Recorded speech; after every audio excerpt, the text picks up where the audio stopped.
Hello, Narnach here. Welcome back to Path of Exile. We are playing the Prophecy League. And it has been prophesied that we will find a monster that drops 4 identical rares. Let's see if it triggers here. Okay, I don't think this prophecy is quite gonna trigger.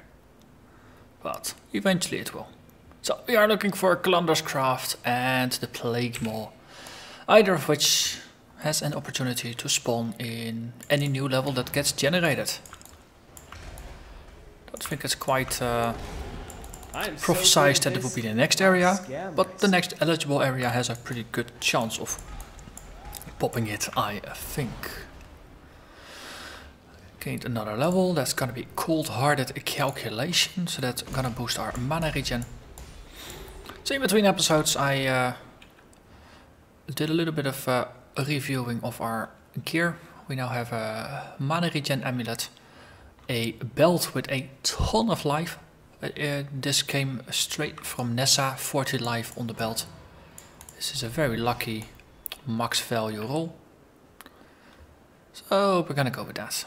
Because it's better than 20 energy shield in that regard, since we don't really have any bonuses to energy shield. And then 40 is larger than 20. And eventually we want a high level one Just anyway. Need a moment to catch my breath. Might as well go with what we got. Ooh, and the purple outline for the silver coin works as I wanted it to.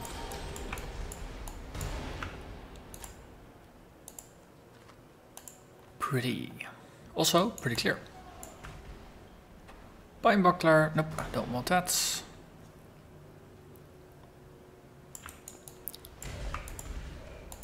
So our damage is just gonna go up and up, 117 DPS.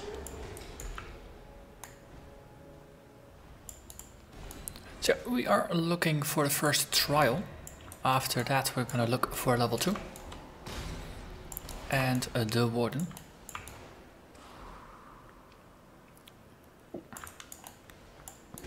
Just look at it, we just one hit kill a Sin Lord.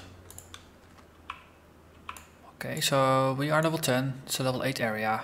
Also, I missed that there was an exit at the end here. Large mana, nope, already got that.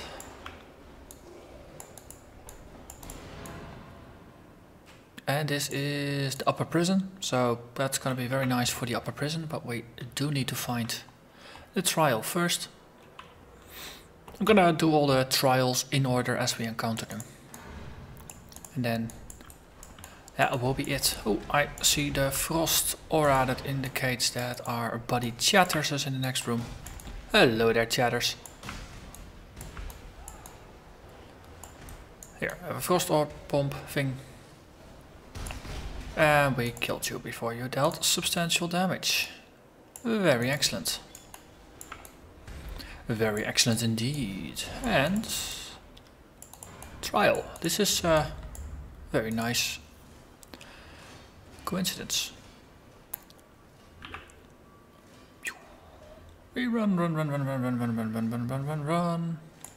Hit the lever. Wait for the wave. And then we run against the wave. Stopping every area, every side area to actually check the chests. And not get skewered. Which is maybe a bit more of a goal than checking the chests. I like not getting skewered.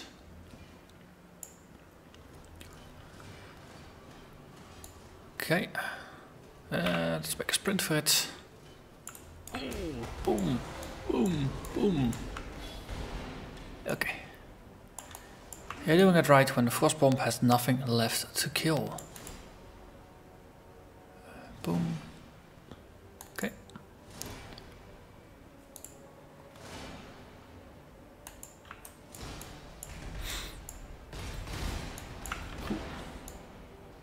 Say, I was not really paying attention, I was distracted by the mobs. This is pretty tricky in that regard. If you get distracted by the mobs and you forget to keep changing locations, you will eventually get killed. Belief is the strongest metal of them all. So that's the first one. checked off. And we already found the exit, so we can just run for it, which is pretty darn nice.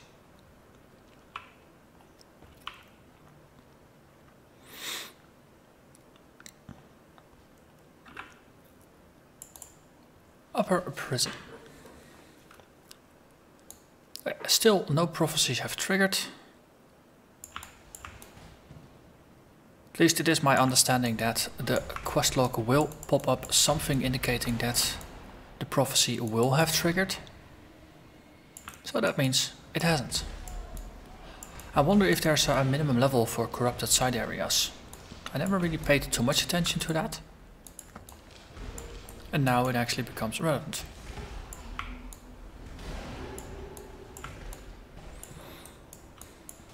So I think faster projectile speed on the Frostbolt might not be a bad idea. Since it is a pretty slow moving object, and this early on it is our primary attack. And it is solid. I had expected it to be a lot flimsier. And I had expected to need another skill to deal with groups. I thought that Frostbolt would be like Ice Spear. No, something that is useful against single targets, but the moment there's 2 or more enemies standing next to each other, you want another skill. I don't have that feeling right now. Let's see, not interesting. Also, it's not good enough.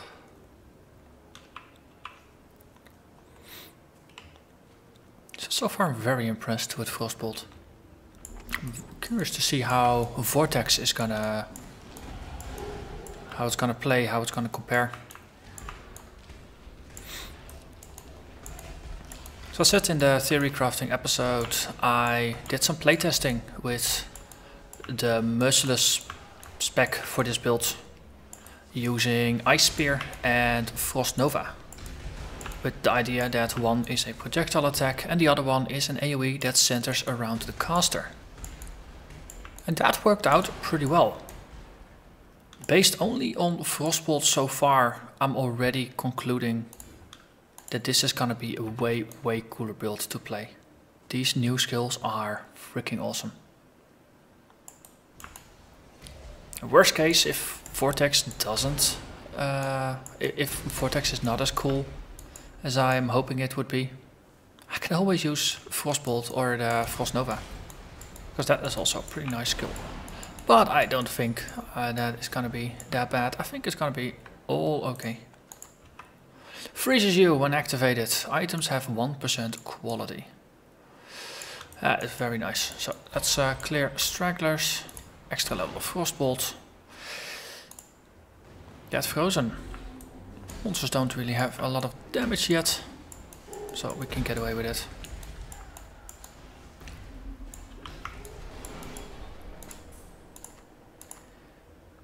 And 1% quality in all those items still doesn't make them actually useful.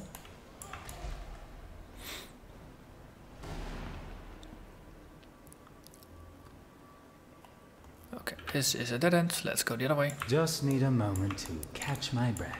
I think that playing on launch night, it always has a certain atmosphere to it. There's always, you see, there's always stuff happening with announcers of people reaching new milestones, new levels, new character levels, new areas in the game.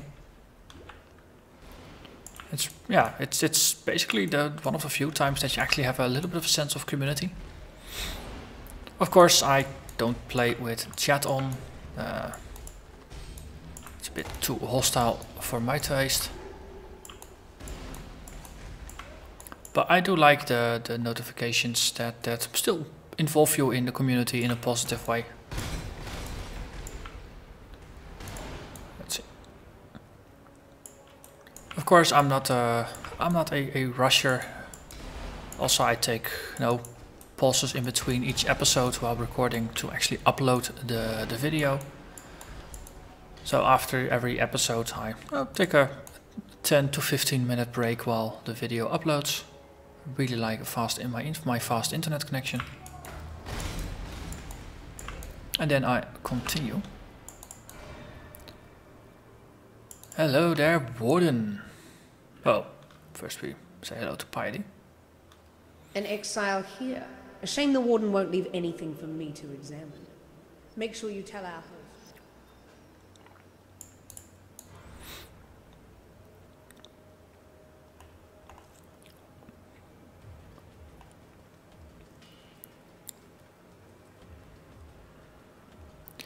Here, Warden.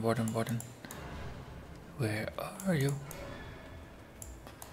Good thing is you can always follow the trail of blood. Warden is a bit of a messy character.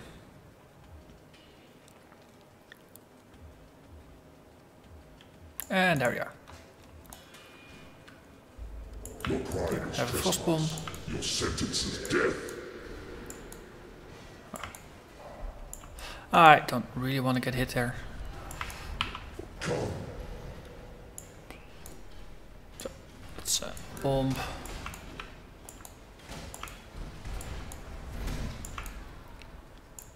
Bomb, shoot, and we got him. Prophecy complete. Like a dropped mirror. Interesting. Somehow goes unharmed. So this was the Kalandra's craft. So 1, 2, 3 mirrors of the same item. Interesting. Also, from the looks of it, it doesn't appear to be a bad item. This is just a regular goat horn, and these are slightly better. Let's pick it up. So 29% increased spell damage and increased elemental damage. This is a pretty strong boost. We can't combine it though, because we have wands and we have non-wands. Question is this gonna outbalance the +1 to cold damage? So let's have a look. 161 DPS. So, Frostbolt. And this one. That way we get to keep it where it is. So 161 drops down to 111. That's a lot of DPS we need to overcome. But, well, we see. We shall see.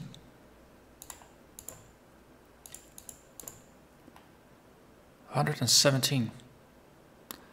So that +1 to skill level is mighty. Very, very mighty indeed.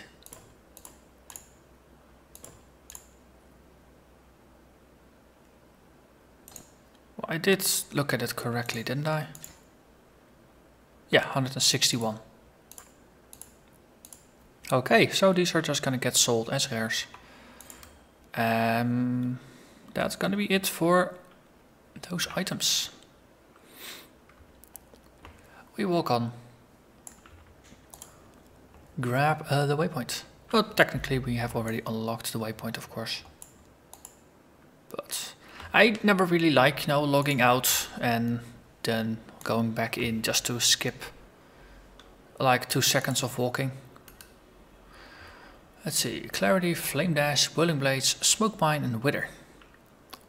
So Clarity is an aura we're gonna go with from the get-go. So these 4 rares we got gave us an Orb of Alchemy. That's pretty cool.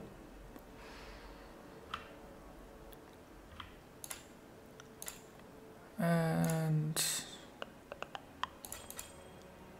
chain belts is unidentified. It's not good. Can we get a better one that is usable? Level 12. We are almost level 12. We don't really drink life flasks, so I'm actually gonna go for it. Boom. Next level we can equip that one. Also some useful things. And Vaal is already ready to accept the next prophecy.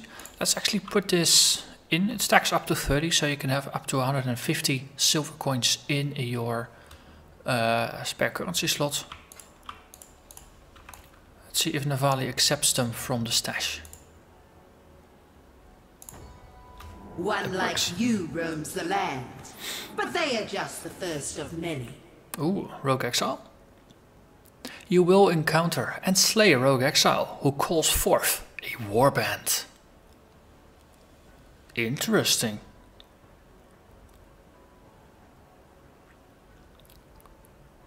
So, Rogue Exile and a warband, that might be a new exile. That is gonna be very, very interesting.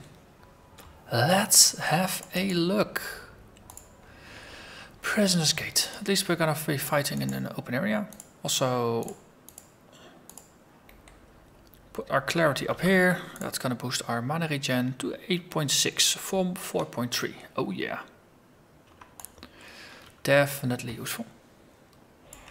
Just need a moment to catch my breath.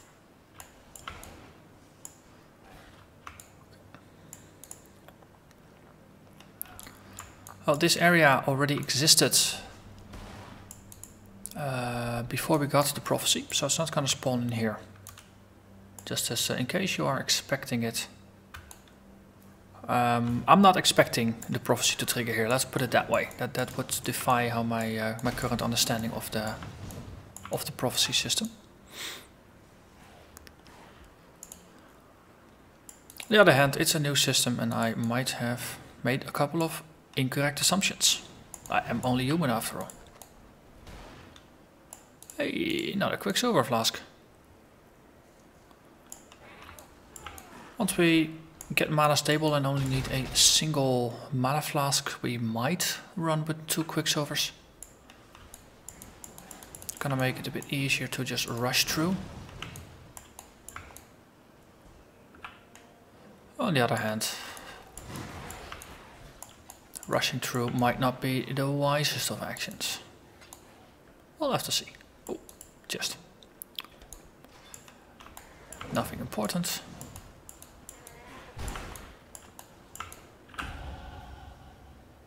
Okay. Silver coin, we got it. Also, this is why I made the outline stand out a little bit more. Because it might be too subtle to notice if you don't see the purple beam. So, Life Siphon. It's a decent bonus. Just for some early game survivability. Oop, we found the Caller of Flames, Bringer of Flames.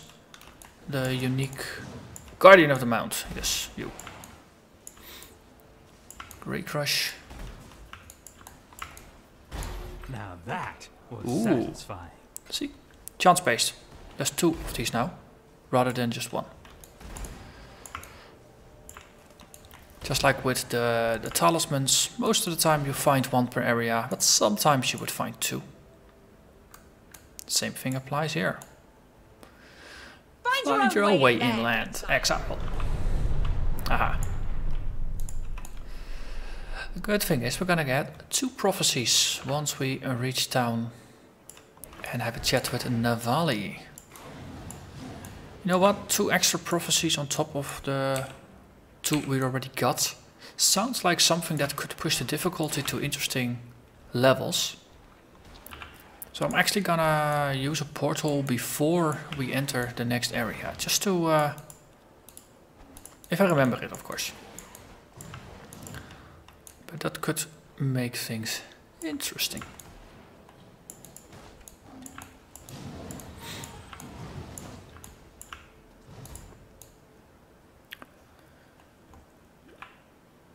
Just need a moment to catch my breath.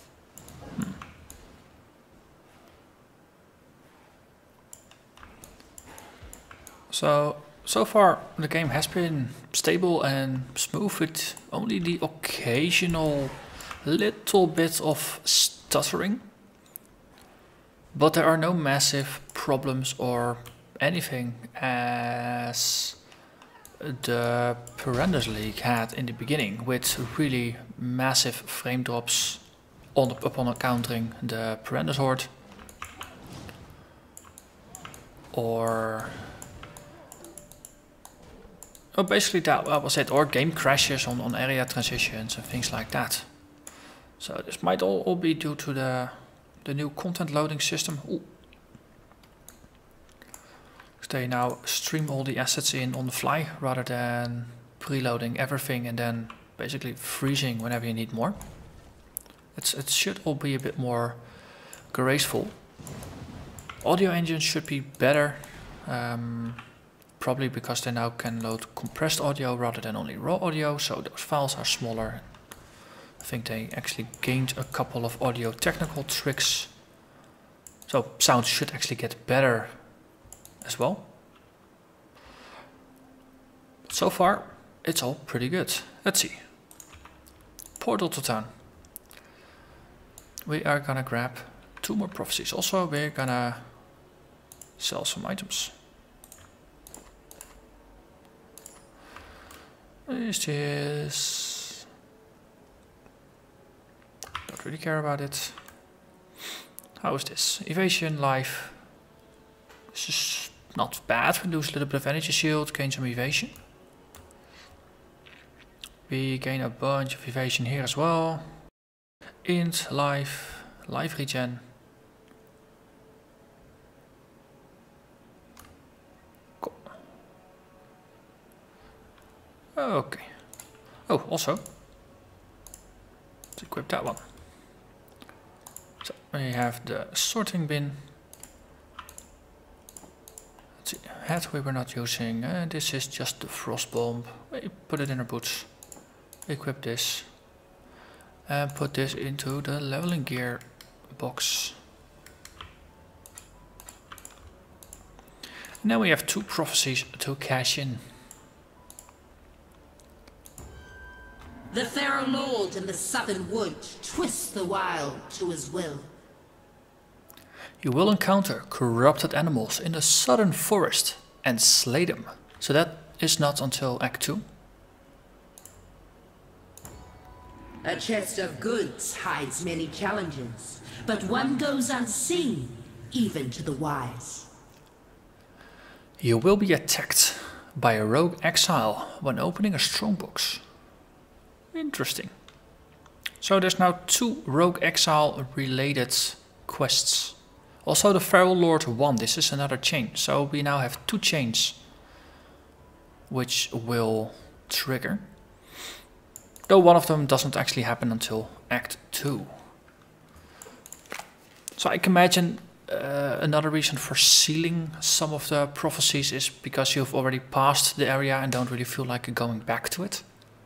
Or maybe because it's for an area where you are not yet, and if you are drowning in the coins, you might as well seal them. I'm making the ghosts. Someone's been busy.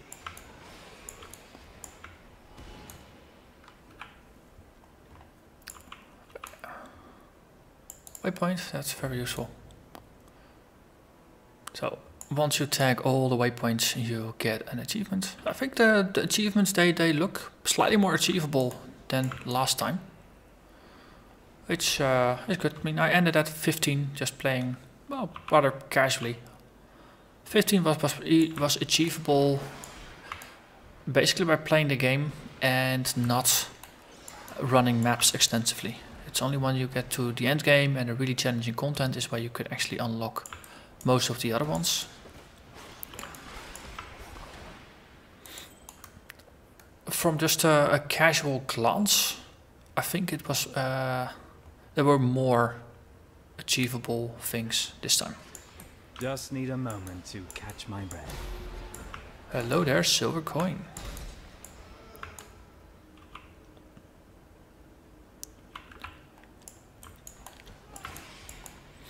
So, the first strongbox we open, basically every strongbox we open until we complete the achievement is gonna get interesting.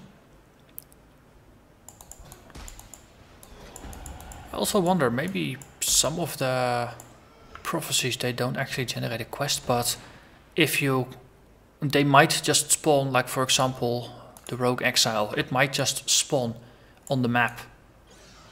But if you never find it, if you never trigger it, then the quest is just not gonna get consumed. It might also work that way.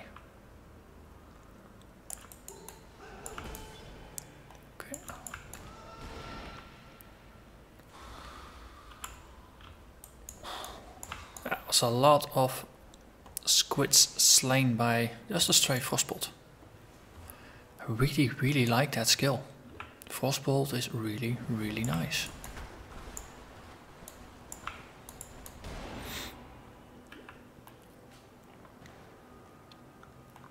Also wonder if some of the prophecies are gonna be tied to side areas where you rarely venture. Like for example that Dread Thicket.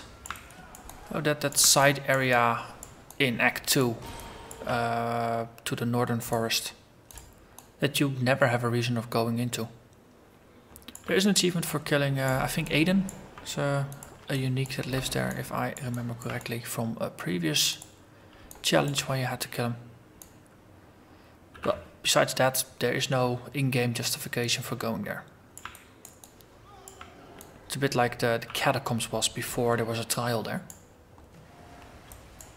Now you only have to go there once every difficulty, and then trial, and then the catacombs again no longer exist. Unless maybe you go hunting for specific divination cards that can drop there, but with the exception of things like that, there's no real reason for going there. There are no quests, nothing of importance that's tied to that area. So maybe the Dread Thicket will eventually get something. Would be cool. And boom. 28% topaz ring, that's pretty decent as well. Even though we really need cold resistance right now. Hello there, Allflame. Oh, we need the cold resistance when we face Vaal.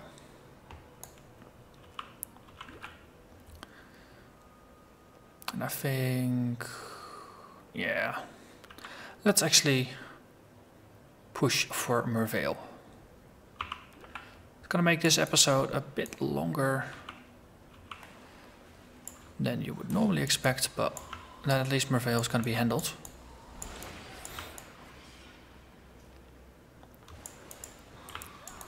On the other hand, we have a prophecy that's gonna trigger in the southern forest. So we could also do Vaal next episode and then have the Southern Forest Prophecy immediately afterwards. That actually sounds like a better idea. Please. So, kill just all your skeletons, then we kill you. Here, have a frost bomb and die. I almost feel sorry for you, Fairgraves. Dying twice. Can't be fun. And that was it.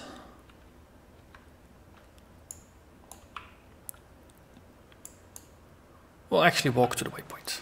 I mean, we cleared most of this area, might as well do that. Then we can also have a chat with Nessa, get our skill gem, and I can spend a little bit of time in between episodes looking for a decent cold resistance ring, making sure at least we got a little bit of that. And then next episode we're gonna have a chat with Lady Vaal and explore the southern forest. And that is not a challenge completed, just by tagging all the waypoints in normal difficulty. Oh, another prophecy. Let me tell you. Cowardly foes lay in wait. A show of force reveals their true intentions. Hidden reinforcements. You will be ambushed by several enemies upon slaying a foe. Interesting. So I can imagine once you got 7 of these prophecies up, there are interesting interaction opportunities. Because this triggers, you get a rogue exile attacking you once you open a strongbox. Could be that after you kill that or open any of the strongbox mobs, hidden reinforcements will just pop up on you and attack you. On the other hand, you've got the scout. You encounter a rogue exile, you kill it, it calls in a warband, and then this one triggers. This one has corrupted animals that have the reinforcements. There's interesting interactions here. I like it. No amount of silver. Oh, we're out of silver. Let's see, Vestal. We get a book of skill. Nessa, we get a Ice Nova. Let's actually grab Ice Nova. That is the skill I was playing with before.